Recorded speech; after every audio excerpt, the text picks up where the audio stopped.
The NFL season is almost over. We're down to the last three games, and it's AFC and NFC championship weekends. Ed Cleese joins me just like he has all season long to make a big, bold prediction for this week's games. Ed, welcome back to the Pigpen.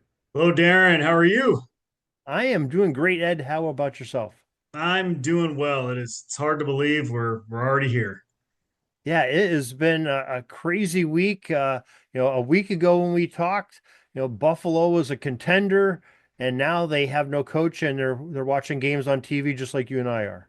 It's really amazing how quickly things change and how I'm talking about this a little bit, just how incredibly thin the margins are, and what winding up on one side of the margin or the other, what that entails and the consequences of it are very far reaching.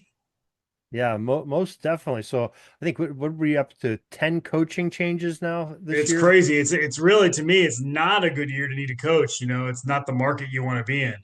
Yeah, So yeah, yeah, it's probably not if kids are at home telling their parents they want to be an NFL head coach when they grow up, it's mom and dad are probably telling them, "Hey, that's not a very good decision. Don't well, don't do that. Not just stable."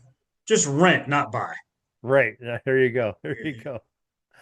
All right. Well, we had some exciting games last week, and ready to talk about some of those? Yeah, we'll jump right into them. We'll kind of go over our picks, and there's certainly plenty to talk about in these games.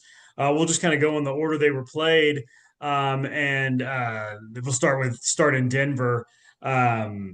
Wow, that was quite the game, Yeah. quite the emotional ending. It kind of had everything. It sort of had some great plays, it had some negative plays, it had controversy, it had a lot of emotion. I think ultimately, and we can kind of we'll talk about this when we talk about picking the games next week. I think it actually was a negative outcome for the league as a whole in a lot of ways. But as far as our picks went, we both had the Bills. So we're not going to get any points on that. We were obviously oh so close. And then each of us split our bold prediction. I said that Allen would account for three touchdowns, and he did. He accounted for, I believe, exactly three. So I'm going to get a point there. But I did not get my other pick. And then you had the. You'll have to correct me on this. I tried to find it.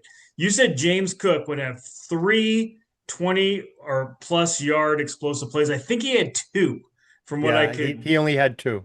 Okay, from what I could It, it, find. it was Okay, looking gotcha. good after like the second or third play of the game when he like blew up for a 24-yard run. I'm like, okay, this will be an easy one. But Got it, got it, got it. And then you had that the Broncos would kick three field goals. They actually kicked four, but I gave you the point because I mean that it was three or more. So they did settle for a lot of field goals, like you said. And I also had Knicks having a back breaking play at the end of the game that would cost the Broncos. And really, quite honestly, he did the opposite.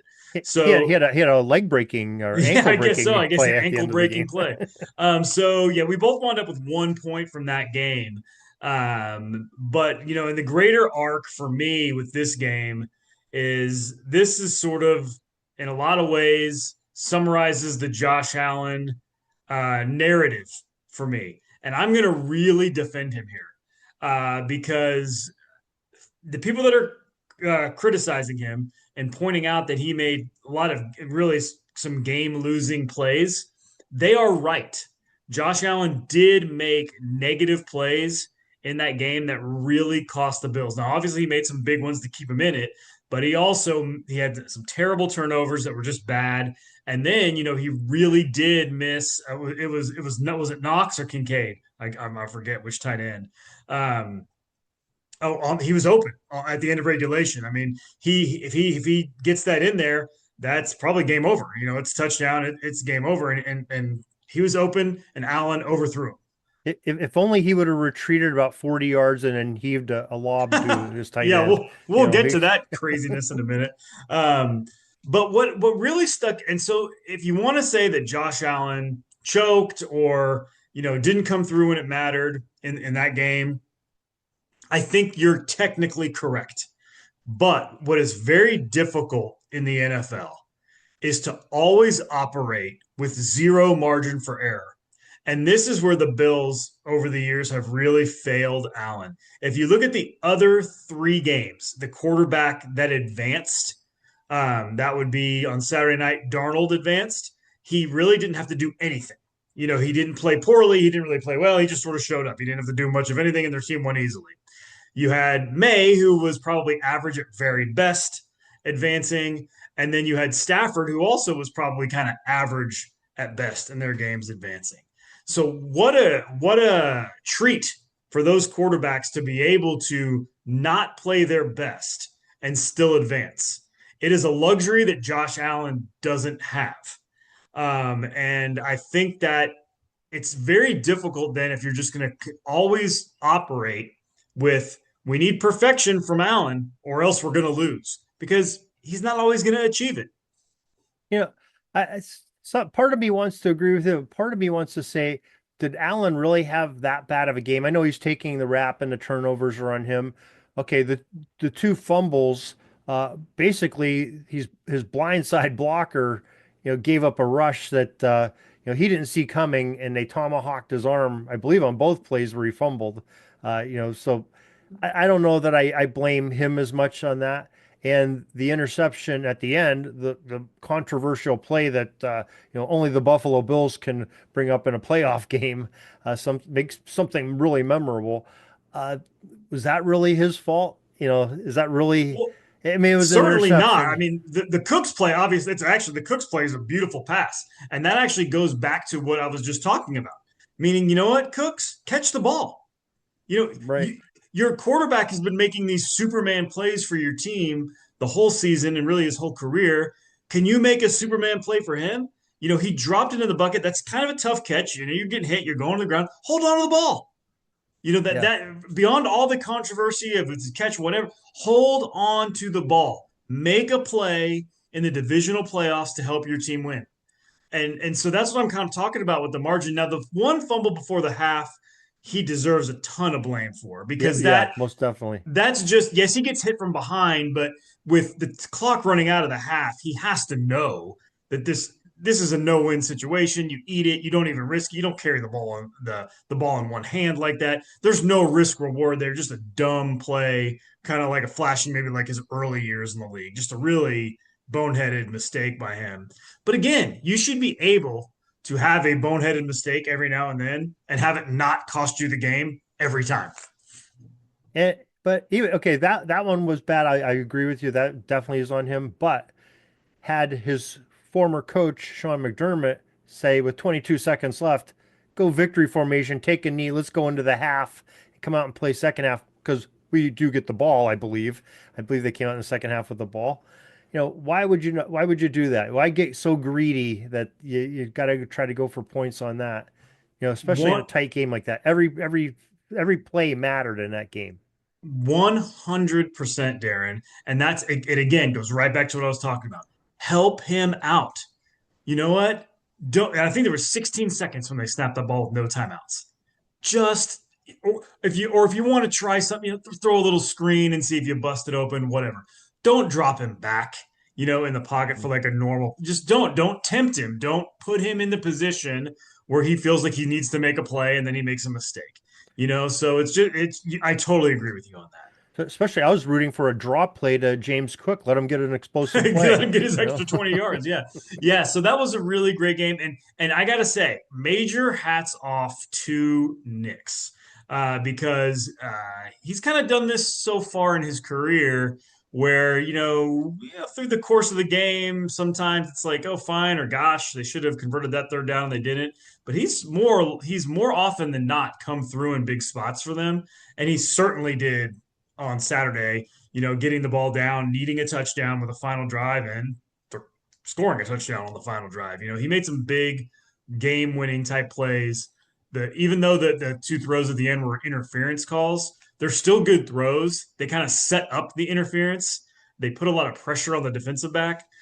So that was my favorite game of the weekend to watch. That's the one probably I enjoyed the most, and it bothered me the most because I really was rooting for Allen. And it was a little frustrating on a lot of levels. yeah, it most definitely was. I was rooting for the Bills. They're, only 100 miles away. A lot of people that I know are Bills fans. I sort of wanted them to see that with all the bad luck that they've had. my good friend, historian Greg Tranter, was on a little over a year ago. He wrote a book on the Buffalo curse and just had, a zillion different plays, including the 13-second game against Mahomes and the Jim Kelly years and the wide right and all these crazy things that happened to the Bills over the years. Well, this one, Music City Miracle. yeah, Music City Mirror, yeah, all these Yeah. things, especially in playoff games and the postseason, that happened to this team. And when it came down to that Cooks play, and I watched it, live, and being a fan, rooting for Buffalo to win, and I looked down, I'm like going, man, is that a terrible play? Because optically, he's down. If it's a high school game, probably even a college game, his rear end hits the ground. He has the ball. It looks like a catch. It smells like a catch. It's a catch. But the NFL has been consistent because then I put my officiating hat on for all those years. I looked at it and I said, okay, let's say his rear end hits the ground and that ball pops out and it hits the ground in the NFL. What would have been? Incomplete Incomplete. pass. He didn't complete the pass. What happened? It didn't hit the ground. It ended up in the Denver guy's hands who rolled around on the ground, and popped up with the ball. That's an interception. So I think they were consistent. I think they got the call right, despite what Denver fans want. The NFL has been consistent for the last 10, 15 years of them making up this crazy rule of, completing the catch or whatever they call it. So I think it's the outcome is true to the Yeah, rule. despite my rooting interest in the game, I actually argued that your point with a lot of people on X and some other, even some friends on text, that I also think the refs got it right based on the rules. Yeah, I think they have that kind of ambiguous survive the ground.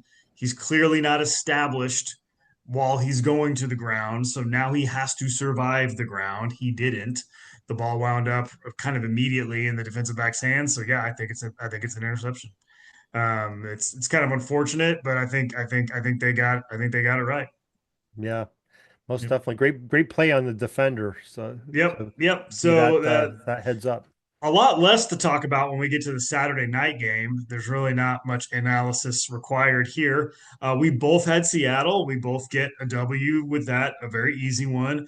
I had them winning by 10 or more. You had them leading the entire second half. Both of those were easy winners. I am going to pick up a point on you in this game because I had Darnold throwing zero interceptions, and he did throw zero. He didn't really have to basically complete a pass almost.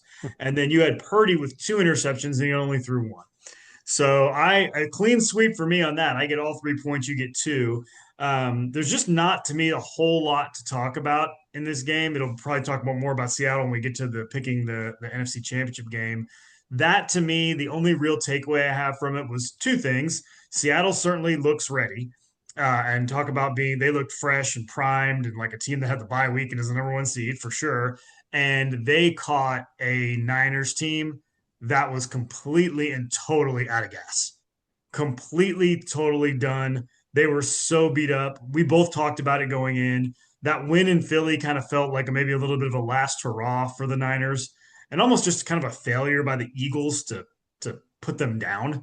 And the Niners really grinded out that game against the Eagles and were kind of very tough and physical and just found a way, but they just didn't have enough bodies left, and obviously get off to a terrible start. 13 seconds into the game, it's 7-0, and I don't know whether to. I don't know how impressed to be. I'm not sure. We'll talk about it when we're analyzing the next game, because that to me was just two teams in different places, and one of them was just ready to be put out of their not their misery because they've been playing tough, but they were just not equipped to win that game, and they didn't. Yeah, it's almost like one team had a week off and was rested, and the other team had a grueling game the week just a few days before and couldn't get healthy. And that's Yeah, exactly what it was, and that's we called it. You're right. yeah, Big blowout. Not much to say there. Very yeah. Losing dominant Warner, Seahawks team. losing Bosa for the year, losing a bunch of guys throughout the year, playing several games without Purdy. It just takes a toll. It takes a toll, and it takes nothing away from Seattle, but we'd also be lying to ourselves if we said that wasn't a big factor in the Niners down the stretch. They were just really beat up. But moving on to Sunday, Another game that really was it was sort of maddening to watch. It was hard not to almost be frustrated, no matter who you're rooting for, with CJ Stroud in that game. He was tough to watch for the second week in a row, that early game in New England. Um, I'm going to make up a point on you in this one as well, because I had the Patriots winning. You had the Texans. I had May going for 40 yards or more rushing. He didn't come close to that. I think he had 10 yards. And then I had Houston with two or fewer touchdowns, which they accomplished. So I'm going to pick up 2 points. You're going to get just one because you did have the Houston defense forcing three turnovers, which they did. It wound up not really mattering. You also had them getting a safety, which they came close at one point, Mm. but they didn't. So I get two on that. You get one. And my takeaway from this game is twofold. Um, I know a lot of people are talking about how lucky the Patriots have been and how easy their schedule was, and it kind of annoys Patriot fans. And the only thing I can say about that is, two things can be true at once. Like I say all the time. The Patriots are clearly a good team, maybe even a little bit better than good. They've done everything they're supposed to do all year, and their schedule has been extremely easy. Both things are true. They caught a really beat up Chargers team in the wild card round. Their offensive line is completely decimated. May played, I don't know, maybe a C game that night, and they won.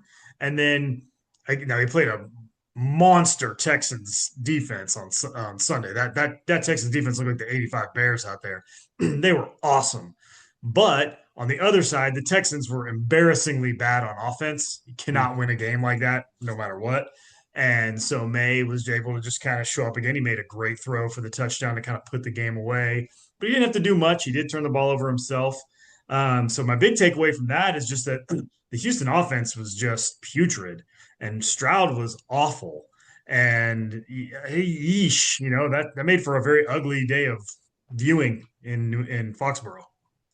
Yeah, CJ Stroud's performance, we thought it was bad against Pittsburgh, where he had multiple turnovers and missing snap, catching the snaps, and just sort of bonehead and almost like rookie mistakes to then go into this game and be even worse.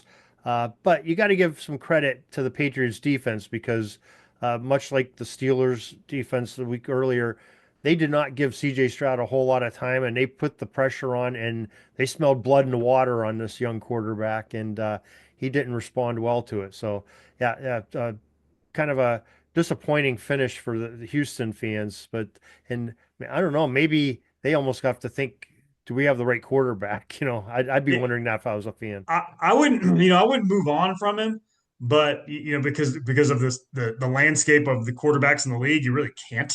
The guy in his defense, he's played in the league 3 years. They've made the playoffs 3 years. They've advanced 3 years. So, in a lot of ways, his trajectory remains pretty strong. But boy, he looked so rattled on Sunday, like almost like he just no matter what was going to happen, he just couldn't do it. It's like he was in his own head and everything was bothering him. I do not think his play calling was doing him any favors. They were not playing that game probably nearly as conservatively as they should have. They kept dropping him back. It kept with negative results. But yeah, I mean, he enters next season now with a big question mark hanging over his head because even if he plays pretty well, there's going to be that, yeah, well, what's going to happen when he gets to the playoffs? And that's a tough thing to shake for a quarterback, as we've seen over the years. You kind of get labeled as that playoff choker, can't get it done. That's tough to overcome. Yeah, and it's not even like a Josh Allen type of thing because Josh Allen has performed well when he's lost. It's just been one big play or the other team doing something miraculous like Patrick Mahomes and Tyreek Hill doing something crazy. But CJ Stroud is just he really didn't look good much of any time in the playoffs in the two playoffs games that I really watched him play. And I don't know that there's a whole lot of hope there. I sat there and thought about it. Okay, my team might not have a quarterback next year. Uh, if CJ Stroud all of a sudden became available by trade or was cut or whatever, would I be excited if my team picked him up? The answer is no. I think I'd almost rather go with some no name. At least you sort of know what you got. You don't know what you got. CJ Stroud, I think you know what you got. You got a young quarterback that, under the pressure of a big game, doesn't perform well, and that's what I read on the tea leaves of him. Call it recency bias or whatever. You know, he played better in the playoffs last year, but the bottom line is the last two times everybody in the world saw CJ Stroud play, he was an F, an absolute F in both playoff games. And so that just is what it is. So yeah, he's got a lot to live down now. And it just, he's they're not going to move on from him, and I don't think they should. But I'm kind of with you. It's like I'm kind of glad it's not my problem. Yeah. So yeah, but that was bad. It was really bad. Um, what wasn't bad was the night game. That was super fun. I've got a lot of takes on it. We'll go through the scores really quick. You're going to make up a point on me on this one. We both had the Rams winning for the second week in a row. We both barely survived that. Um, I did not get either of my bonus picks right on that. I had Stafford going for 300, which he only got to 250 with the overtime. And then I also had the Rams defense sacking Caleb three times. They got zero. So they never got home to him once. You had the Rams winning. You had Kyron Williams eclipsing 125, 100 yards combined, and you got that. And then you had I can't even read my chicken scratch, but you had something with Puka. But I had Puka the same going over 125 combined. okay, got it. So you only get one of those, so that's two total for you. So our scores, I had 7 points for the week. You had six. So you know what that means? We are now deadlocked yet again at 96 going into these last three games. So we'll see how that pans out. It's pretty wild that we're where we are. But where we are with that game on Sunday was we'll start from the end, right? So I may or may not, Darren, have had a wager on the Rams to cover the 3.5. And you can imagine, that was a game that it really, in a lot of ways, felt like they shouldn't have been winning or covering, but we find ourselves winning by 7, fourth down, the game on the line, and the opposing quarterback is literally running straight backwards, which is exactly what you want to end the game and win your bet, right? It is over. The opposing quarterback on fourth down is running straight towards the wrong end zone. This is perfect. What a perfect setup. We win the bet. He's just going to launch it eventually or get sacked or whatever. And oh my goodness, that dude does it again. And what's the theme? Two things can be true at once, right? It's an amazing throw. It's incredible that he has that kind of velocity on the throw. And it's ridiculously, incredibly lucky. It just is. There's no way that anybody in that play, before that play happened, had any idea where any of them were going to wind up, right? And I don't know what the Rams defensive backs are doing. I don't know why they're not bracketing him or why they're both in front of him instead of somebody behind. I have no clue. Probably because they watched Caleb running backwards too and figured, oh, this play's over. So what an amazing stanza, a killer for Rams betters, who obviously wind up winning the game by 3, but losing your 3.5 bets there for all of you out there who suffered through that with me. But really, what a fun scene, a cool game, the snow, the cold, the Rams sort of gutting it out. The Bears to me felt like, I don't want to say the better team, but they felt like the more explosive, faster, more athletic team. And I don't think Ben Johnson coached the games very well in the playoffs. I don't think he obviously deserves a bunch of credit for getting them there, but the game management against both the Packers and the Rams, I think, was lacking. And they kind of left a lot out there, and they just allowed the Rams to hang around just enough. Stafford finally made a couple plays. The Rams avoided the big mistake, and they escape. Yeah, I think a big factor that I think we talked a little bit about last week is the weather. I mean, it wasn't the ideal weather for a Southern California team that's got a very explosive offense through the pass with an aged quarterback who, yeah, played a lot of ball in Detroit, but in a dome. Right. To go in that kind of frigid temperatures, and he's probably very thankful he played last weekend and not this coming weekend, because it's going to be even colder in the Midwest this week. But that definitely played a factor in it. And I think you said a few minutes ago you couldn't read your chicken scratch. I take that back. I didn't have the thing about Puka. I had Caleb throwing a 14-yard touchdown pass beyond the 40, didn't I? I think that was the Yes, you did. Yeah. chicken scratch. Yes, exactly. Yeah, that's exactly. You said he will run straight back. He will almost hit the 50-yard line, turn around and hit him on a dime for the game winner. Yeah, Yeah, yeah. unbelievable. The amazing thing is in the press conference right afterwards.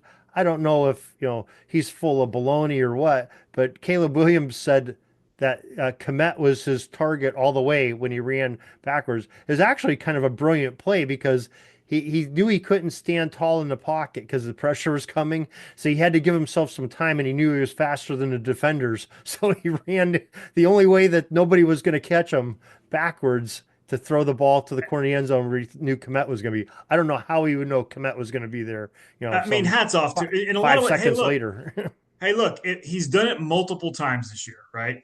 So, on some level, while there is absolutely a good amount of luck involved in those plays, there's also skill in that it takes some serious skill to extend plays that way. And you might be launching it with very little low percentage, but the percentage probably goes up when you have an arm that allows you to then throw it on a rope that far. Whereas another quarterback may have tried the exact same play and just not gotten it there with the right velocity or the right arc or whatever. So he's certainly a physical marvel. He's incredible throwing on the run. And, throughout this year now, he's proven that he's got a flair for the dramatic, and that kind of sticks. And I think the team kind of believes in him. You're never out of a game. If it's ever a fourth down next year now, they kind of have a belief. Nobody's going to give up on a play. So all that that's good vibe stuff for sure. It matters. Um, but then he really kind of sometimes struggles in the pocket. He had a very up and down game, right? He made some brilliant plays and then made, the interception in overtime is terrible because that now I realize the receiver may have cut the route the wrong way, but it's still 2nd and 10. You're at the 50. You're not in any sort of desperation. You're going to put that ball there. I think you got to be sure that it can't be intercepted. It just can't be. Yeah. Was that Rams defender that made that pick at the end? Is he the same one that had the worst time jumped ever on the bomb that we just talked about? The No, I tie it don't up? think that was No? Cam Okay. Curl. No, I don't think Cam Curl had the interception. I don't think Curl was involved in the commit play. Yeah, I yeah, don't that think was a terribly timed jump by that Rams, it whoever was really like was. It standing really at the was. goal line and, you know, You jumped don't like have to tell me, Darren. Trust me. I was yelling at him for quite a bit. I'm celebrating and then crying within the span of 5 seconds. But a great year for the Bears. I'm certain I can't imagine any. You never know, right? You never know you're going to get back. They did miss an opportunity with the ball at the 50-yard line, only needing a field goal to advance the NFC Championship game. But in a lot of ways, it felt like the Bears got to where they were supposed to go this year. That they had a great year. The Bears fandom is sort of alive, the fan base, and that's great. And the Rams kind of just limping on, and now they're limping on to a even tougher place, I'd say. Yeah, absolutely. And I think maybe Caleb Williams will take over the cape that greats like Roger Staubach used to wear of the superhero being Captain Comeback. I think Caleb Williams maybe might be the most exciting Captain Comeback of all time. That's some great plays he's had. And Yep, that's just goes on his resume of a bunch of other ones he's had over the last couple of years. for sure, for sure. Well, you ready to talk about these title games? Sure. And I think it's your turn to start. Okay. So which game's the first The game then? Broncos game is first, and this week what we'll do is we'll pick the winner. We'll do two uh, bold predictions, and then we'll double the points for this week. So we'll go. Each thing is worth 2 points, so 6 points per game or 12 for the week. Okay.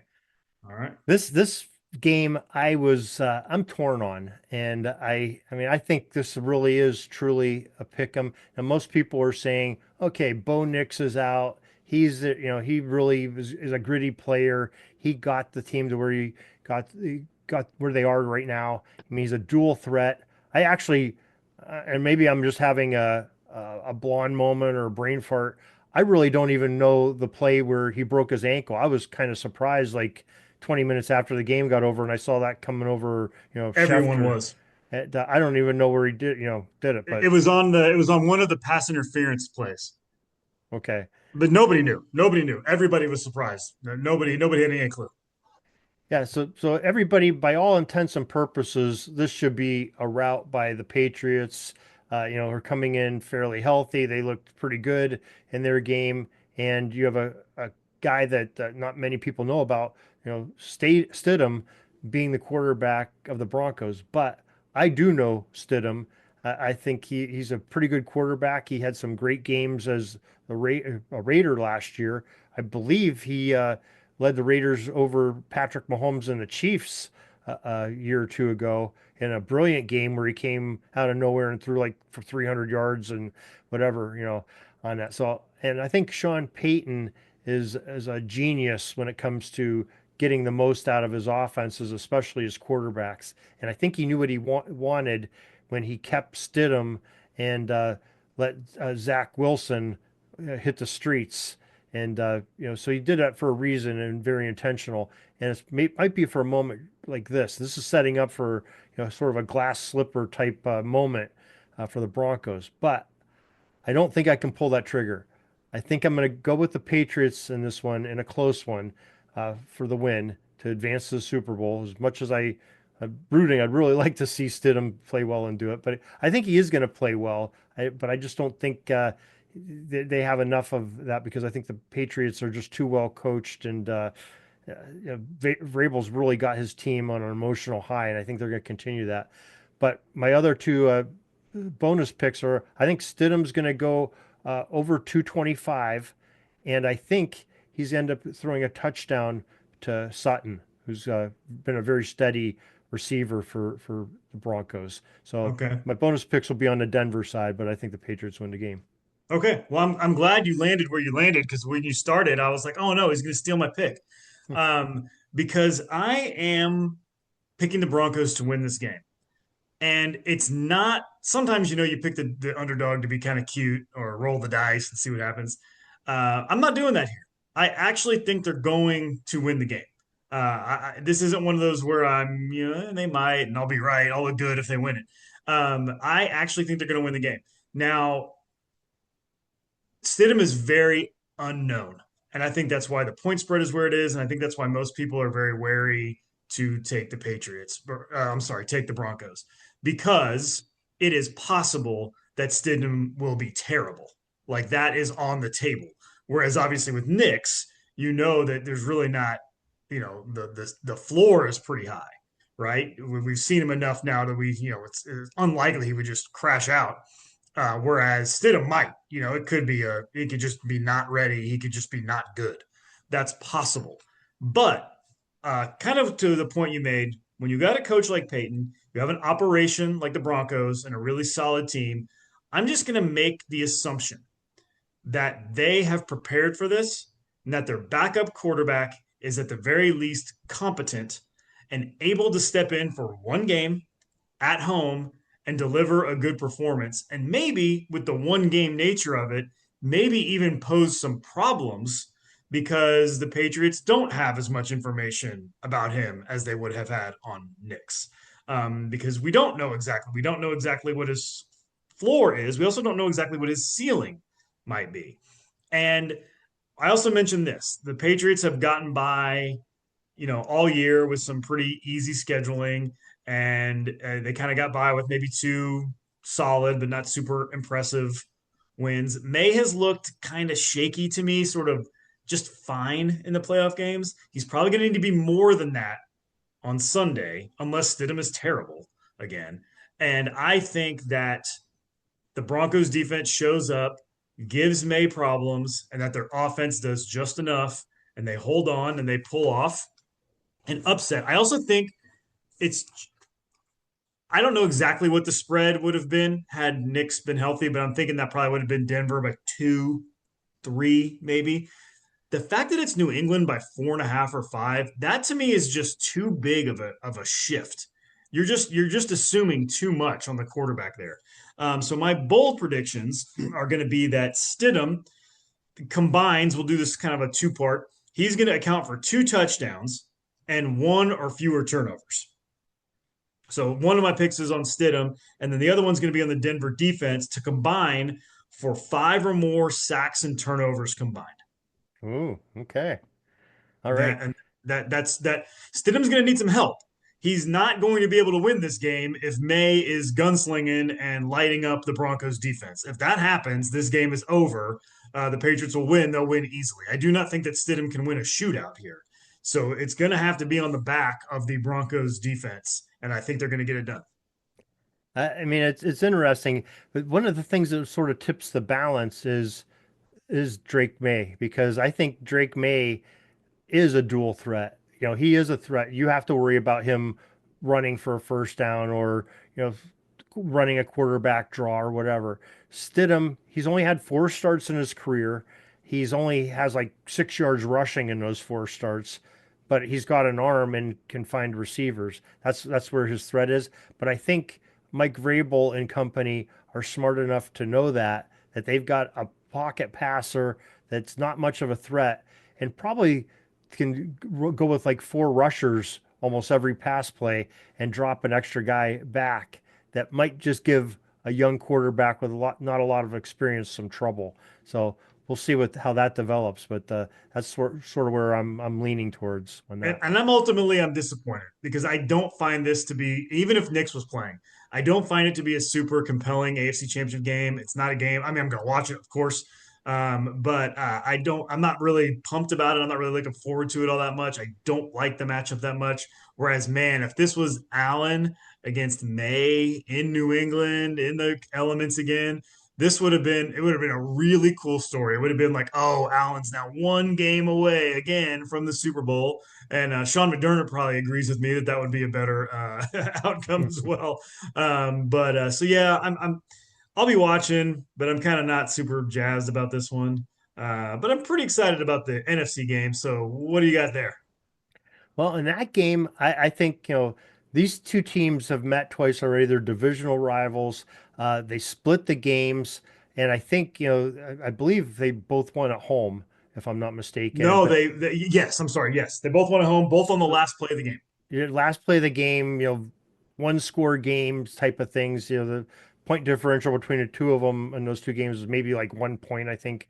And but there are some compelling things that have been the same in both of those games, and that's Puka Nakua is definitely when I think he's accounted for like 3 touchdowns and like over 250 yards, I think, in the 2 games. He's had 2 really monster games that really might have put his team over in one game, definitely, that the Rams won. So I'm going to go with the Rams in this game because I think they are the more explosive offense. Now should be in a little bit better setting weather-wise, I believe. I'm not sure exactly what the weather will be like in Seattle. Supposed to be Uh, mid 40s and sunny, so chilly but manageable.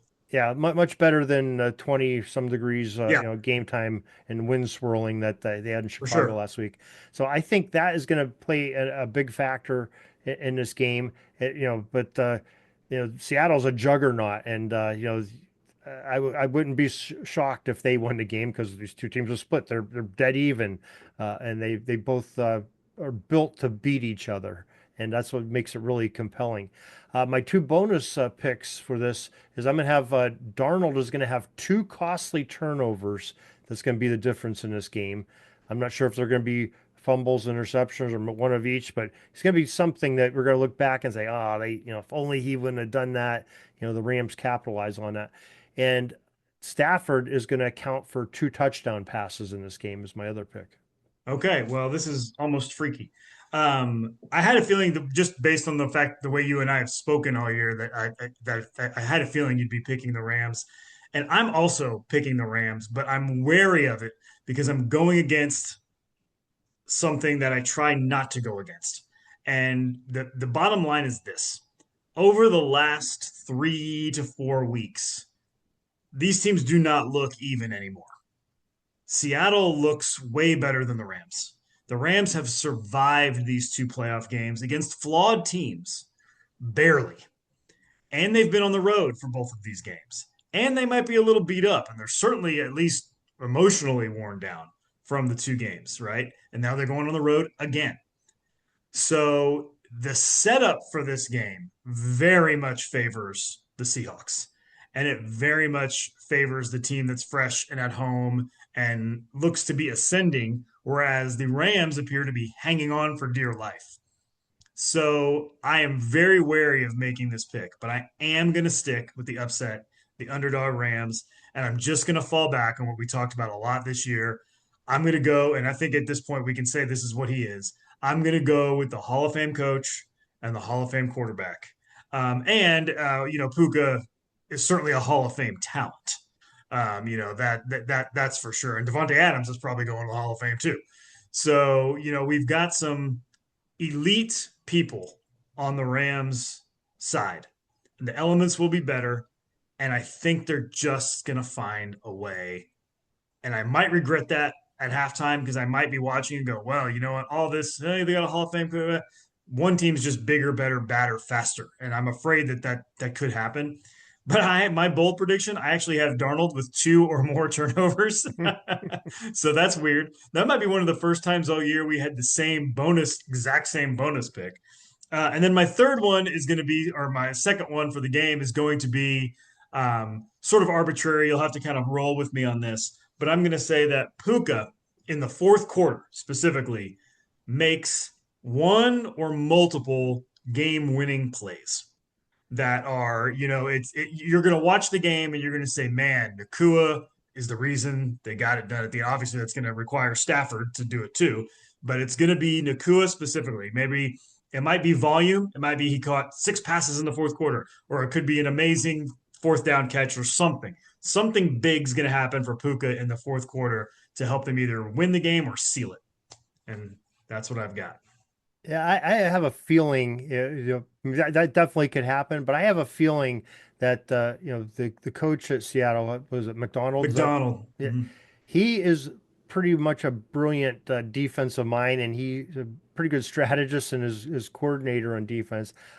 They know that Puka's killed them in the first 2 games this year, and I have a feeling there's going to be like a bracket coverage or something. They're going to do a little special on Nakua, but that means that maybe Adams or somebody can do that. And I almost did that. I was going to come with those 2 touchdown passes I said by Stafford, which okay doesn't sound like much for Stafford, but against the Seattle defense, anybody throwing 2 touchdowns in a game against them is Sure. monumental. It's almost like doing something against the Houston Texans defense because I think Seattle's that good. I think they ranked higher than the Houston's Yes. defense this year. They were #1 in the league.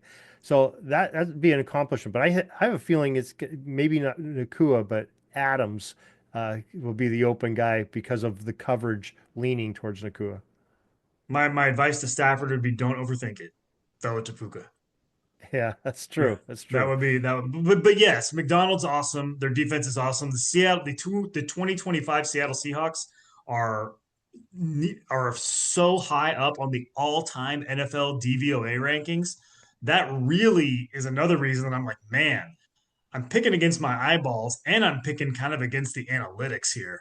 So this is a shaky pick for me. I'm actually more confident in my Broncos pick. I think it has more logic behind it than my Rams pick, which is more of a little more whimsy behind it. But you have the most explosive offense in the league against the best defense in the league, and something's got to give. And man, it's going to be fun. That's for Looking forward to sure. that one. Yep, it should be a good time. Everybody across the country that's snowed and iced in will have something to watch. Yeah, absolutely. I'm one of those, and we had a day in the 30s here midweek in by the Great Lakes, only to look at the single digits here for the rest of the week. So, We've got a 0 on our forecast for the weekend. 0 degrees, and we're like looking one of at the zeros are like 100 or 90. no, Is that no, it's no, no? just a one digit. Oh So my gosh. yes, we're looking at 0, negative wind chills, snow. So yeah, we're buckled up, and people around here kind of freak out. So yeah, Yeah, I think you guys are getting the big moisture storm down that yes, way, and I yes. think it stays south of us. But Fingers crossed. We are right now. We're out of the ice region and just the snow portion, and hopefully it stays that way because ice is way worse. yeah, I'll bet. Yeah. Okay. Well, I think that's a great breakdown of last week's games. Some great picks for these 2 big games coming up this Sunday to see who goes on to Super Bowl 60. It's hard to believe we're there already this year. It's been a whirlwind time, but we've got some great events coming up for next week's show as we talk about these two AFC Championship games and an NFC Championship game, and talk about the Super Bowl matchup next week and more coming up. So, Ed, we appreciate you being here today, and we'll talk to you again next week. Thanks, Darren. See you next week. That's all the football history we have today, folks. Join us back tomorrow for more of your football history. We invite you to check out our website, pigskindispatch.com, not only to see the daily football history, but to experience positive football with our many articles on the good people of the game, as well as our own football comic strip, Cleat Marks Comics. Pigskindispatch.com is also on social media outlets, Facebook, Twitter, Instagram, and don't forget the Pigskin Dispatch YouTube channel to get all of your positive football news and history. Special thanks to the talents of Mike and Gene Monroe, as well as Jason Neff for letting us use their music during our podcast. This podcast is part of the Sports History Network, your headquarters for the yesteryear of your favorite sport. You can learn more at sportshistorynetwork.com.